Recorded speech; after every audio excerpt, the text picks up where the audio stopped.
your spinal anaesthetic will start to wear off in about 1.5 to 2.5 hours. And it'll just drift away. It'll just drift down, so you'll get feeling back eventually. Your leg strength will come back. That's probably 6 to 12 hours until it's fully gone. Okay. Fully gone.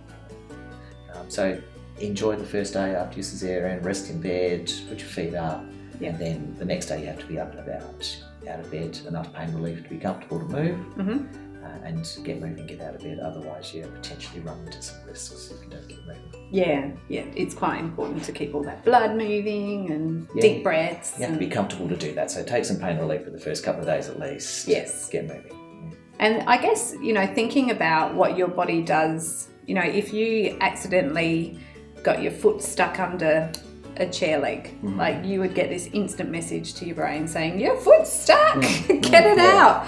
And so that doesn't alter the pain message when you've had a cesarean, because your body's like, excuse me. Yeah, that's right. So you will have some discomfort afterwards, that's just a fact. And everybody responds to that differently.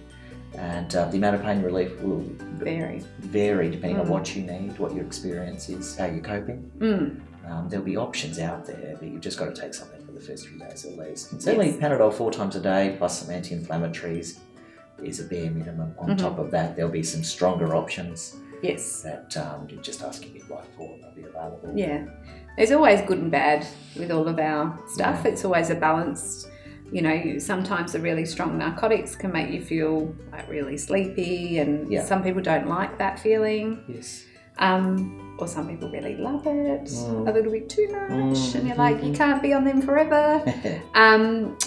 But it's about knowing that it's more important that you're moving about, and you can't expect to do that without some sort of medication support. Right. For at least the first couple of days, you really need to be taking something decent to get up and get moving. Yes. And after that, you can start winding back a bit. Yeah.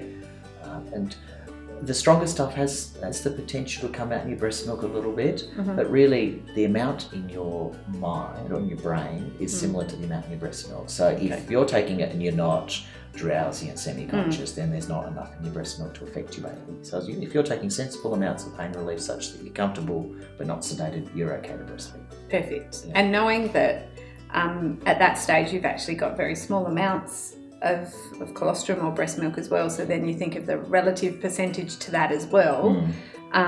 It's really risk benefit, but the amounts are very, very small. And if you weren't moving because you weren't taking pain relief, the risk to you for that is actually worse. So that's right. We're always balancing, and people explain that to you because you spend a whole pregnancy avoiding medication. All of a sudden here you go. But in that kind of cesarean situation, there is a reason why we need to tell that message that your body's saying this is really sore, to just calm down a bit. Yeah, that's which is why we use that combination of a paracetamol, which is going to make everything last longer. And anti-inflammatories we can't use in pregnancy. Because it can affect the little hole in the baby's heart that we want to keep open. But once the baby's out, we don't worry about that anymore.